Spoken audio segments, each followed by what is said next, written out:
It's a very graphic story. The killer was at my front door. He was covered in blood. The second it happened, I was like, how can I tell people this story? And how can I show people what it was like? Hey everyone, Erik Hamlet from Criminally Obsessed here. I recently caught up with British comedian Edd Hedges. I just normally do straight stand-up, but this is a bit different. Edd has found a way to mix true crime and comedy together with his chart-topping podcast, Wisecrack, which tells the story of when Edd and his family were visited by an unhinged killer. Before we get to the interview, make sure you subscribe to Criminally Obsessed so you never miss an interview like this one. Now, here's my chat with Edd Hedges of Wisecrack, which took place at CrimeCon 2025 in Denver. How long have you been a comedian? Like, how long have you been doing this? My first gig was in 2012. Oh, okay, so like you're still like in a way sort of a baby. Yeah, a little bit. Still figuring it out. And somehow it's led you to a true crime convention. Yeah, none of this was in the plan. Yeah. At all. This is like being here is just one weird decision after another. Yeah. And it's escalated so badly. I mean, badly or like, I think it's escalated in a cool way, you know? It's cool, but you can't really plan for anything. For sure. Like I never thought I would be here with like crime people and family but yeah. Well, let's get into like why you're here. She pushes us both back into the toilets. She slams the door shut. She locks the door. She rolls like a towel up and shoves it under the door. She turns to me. She says, "Edward, this is the only room in the house that has a lock and has running water. If we stay in here, we'll be safe for as long as we can." And I said, "Okay." And I turned around and my dad was taking a shit. I've been a comedian for a while and I moved to London from my little village. I'm from the middle of nowhere. Yeah. I moved to London and I got a call from the local councillor, like kind of like a really rubbish mayor, I guess. Okay. In my tiny village, there's about 2,000 people there. So I go back, I get this call from them. They want me to come and do a gig to like raise money for like a church roof. I don't remember what it's for. I go back, I do the gig. It's my first time I've been back in years. I go back to my parents' house to fall asleep and we woke up in the middle of the night. Someone was trying to break into our house.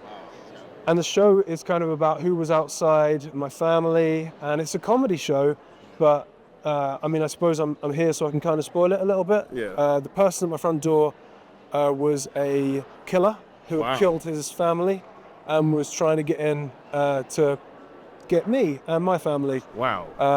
The person was known to us, and it's basically like it's a comedy show about the night that a serial killer turns up at your front door. It's not your average night. No, not at all. Comedy is a sort of a mask to like, you know, fight off like, I guess, real trauma, like that you don't want to like necessarily like touch yet. Yeah. And I guess for you, it's not a mask, but like for you, do you think it's a way of like healing that moment for you? I think I'm not smart enough to answer the question. Really? And a lot of people have asked me this question. What I would say is, being involved with comedy has given me a way to instantly view traumatic experiences differently. Yeah. Like, how can I turn this into something I can talk to people about? Because ultimately, we call it is comedy, but it's ultimately just talking to people and sharing like opinions of people and stories. I love comedy. I like stories more. I would happily watch an hour story with no laughs in, just to love that kind of art form. Yeah. And like sketch comedy, acting, music, it's all just storytelling. Right. I think I use comedy as a way to subconsciously process what happened that night. But the main benefit was the second it happened, I was like, how can I tell people this story and how can I show people what it was like? And I think without comedy and without that side of my life, I would have just had to turn inwards and look for answers, which I didn't have until we started doing this podcast and doing the research behind it. And that's kind of a rubbish answer. Like, I think it's like it's essentially like healing, you know, like there is a healing process with it. And like, how long ago was it when this happened? 2015. Yeah, so it's still fairly fresh, and like this is not something that's just going to immediately, you know, be healed in like in a hot second. The weird thing about it is when it actually happened, the main thing was like, geez, that was a close call. Yeah. The more I learn about what happened that night, the more I learn about the things, how close it was. For instance, I got into my house at about 10:30. The killer was at my front door at like 10 to 11. Wow. So I missed him by 20 minutes and he was covered in blood. Really graphic murder scene, I'll say that. So for anyone that listens to it, that's something to be aware of. It's a very graphic story. But yeah, I've started doing therapy since then, and if I'm being honest, my therapist is amazing. he hasn't done for me what talking to people like you and to like crime fans has done for me. Yeah. Because there's like an element of humor, like, oh God, that happened to you, that's rough. I'm Right. like, good, you can hear me, that's cool. That's good. I mean, like, I think it's such a wonderful thing that you're like able to find this sort of comfort from everybody taking it in. I know you've been doing the show for a while now. This is your first time doing it in the States, right? Yeah, this full finished show. And you're kind of doing it on the biggest stage that you can at a crime convention. Yeah. But I mean, that's got to be exciting, right? It's really exciting. This whole thing has taught me to kind of let go of expectations and like planning and just let things go where they are. I'm really excited to talk to these people. And this is also, what's really exciting for me, this is the first time I've done this show, which is comedy and true crime. Yeah. I've always done it to comedy audiences. This is the first time I'm coming to the people who love this stuff and being like, here's the thing that was made for you. It's a story, and it's about the scariest night of my life. On the 22nd of July 2015, a 23-year-old man had killed his family. And then he came to my house.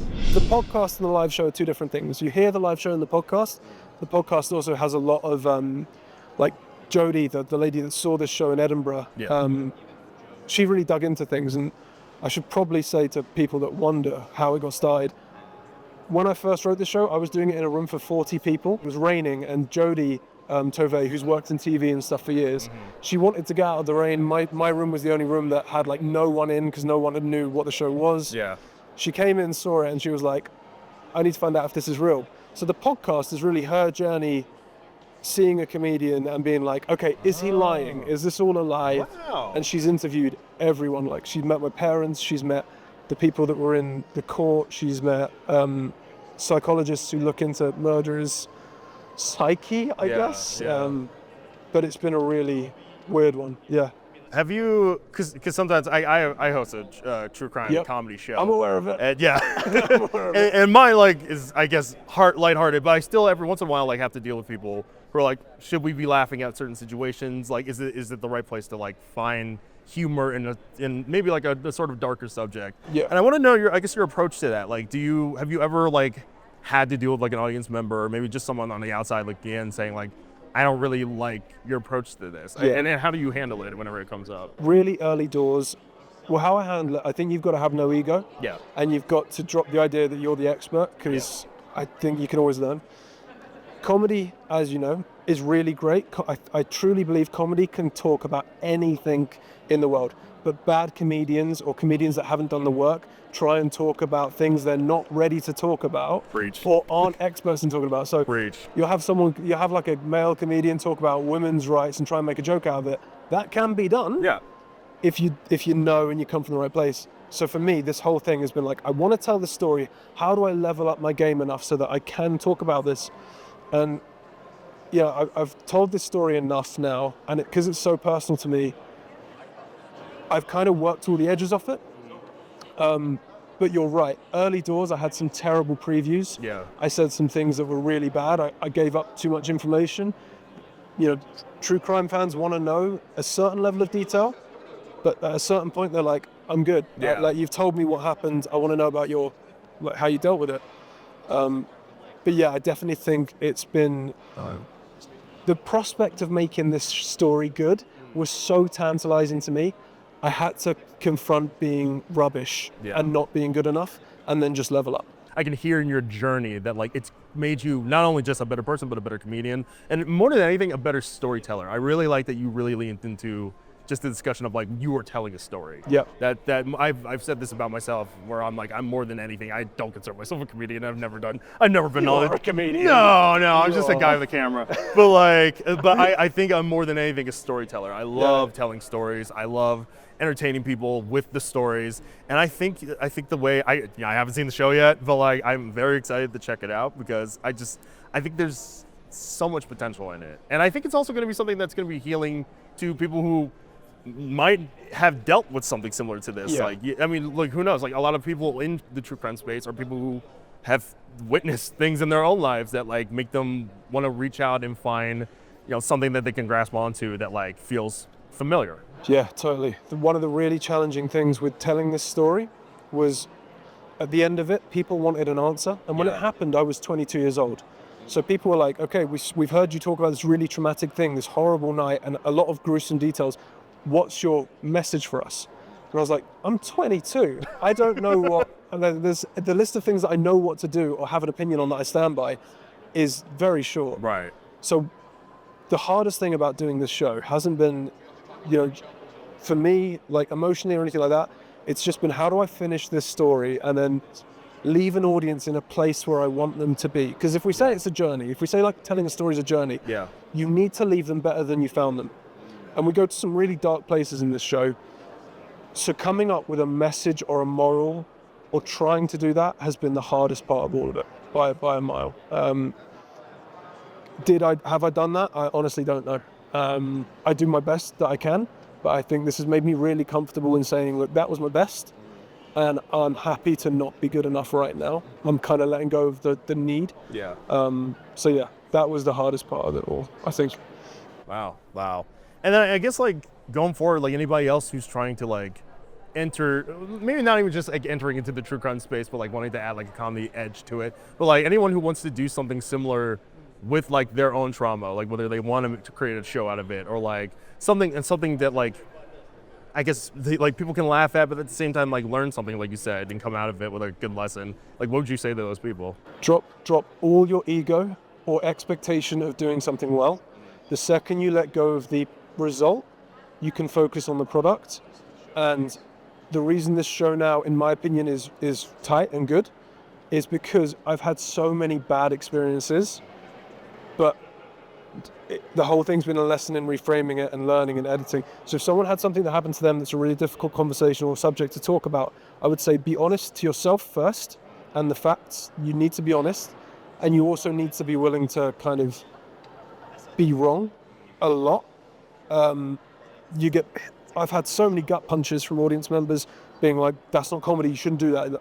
The list of people that have told me that I should give up on this like story, trying to make it funny, so long. Like big industry people in the UK were like, murder's not really funny. It's too much, I'm like, too much. Murder is really not funny. But what happened to me that night is a lot of funny in it. Right. There's a lot of funny. Like, yes, this bit is bad, but all the stuff that comes before that, they're tying it. So yeah, in a kind of fluffy way, I guess, anyone trying to tackle hard subjects, be honest to yourself and to the facts of the thing. Be comfortable being rubbish, and if it's something you're really passionate about, you won't need motivation to keep trying. If there's a story you really want to tell, you're just going to keep turning up and trying your best, and it'll click. It was an absolute delight talking to Edd. And make sure you check out Wisecrack on all your favorite podcast streaming services if you want an in-depth look into the case, as well as Edd's side of the story. And let us know in the comments what you would do if a killer came knocking at your door. And while you're at it, make sure you like, share, and subscribe to Criminally Obsessed so you can get more content just like this.